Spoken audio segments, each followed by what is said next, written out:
दिनै 9 जुन नोंथांमोना मिथिगौना दिनैनि सानखौ मानि थाखाय फालिनाय जायो? नोंथांमोननो बड'लेण्ड बुब्लि खौरांनि गेजेरजों फोरमायगोन। दिनैनि सानखौ नेशनेल मिल प्रेप डे महरै फालिनाय जायो। बोसोरफ्रोमबो 9 जुनाव फालिजानाय हायुङारि जामुंथियारि साना 2021 मायथाइयाव फिडफेलजों गायसनजानाय मोनसे गोदान जिरायनाय सान।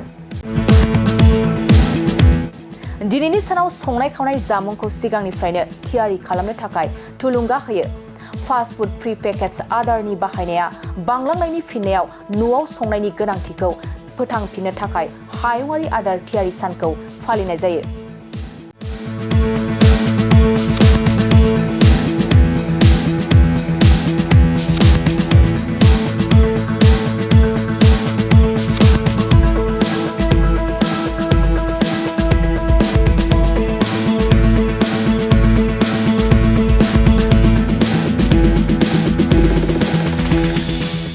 एक्सेलेन्ट एकाडेमि बागानपारायाव 11 थाखोनि मुं थिसननाया सोलिगासिनो दं।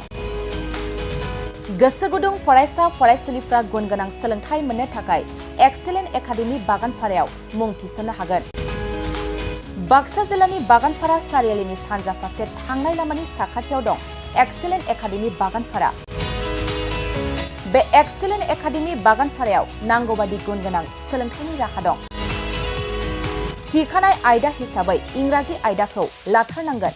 बेजों लोगोसे एसामिस, बड', हिन्दी, नेपाली, अल्टारनेटिभ इंलिश सायख'नानै लानो हागोन आरो पलिटिकेल साइन्स, इडुकेसन, एडभान्स एसामिस, एडभान्स बड', लजिक एन्ड फिलसफी, इकनमिक्स, जिअ'ग्राफी, एन्थ्रपलजि बायदि आयदाखौ सायख'नानै लानो हागोन। लोगोसे आलादायै बेसेन होनाङै कम्पिउटार क्लास लानो मोनगोन।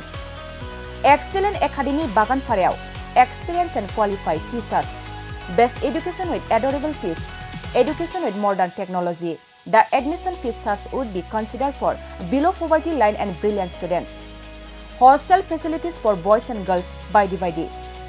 थांनाय 2022 मायथाइयाव फोसावजानाय आसाम हायार सेकेन्डारि जोबथा आनजादनि फिथाइयाव बे एक्सेलेन्ट एकाडेमि बागानपारानिफ्रायनो अनामिका ब्रह्म मुंनि सासे फरायसुलिया 92% लानानै अल आसाम साबजेक्ट टपार जानो हादोंमोन।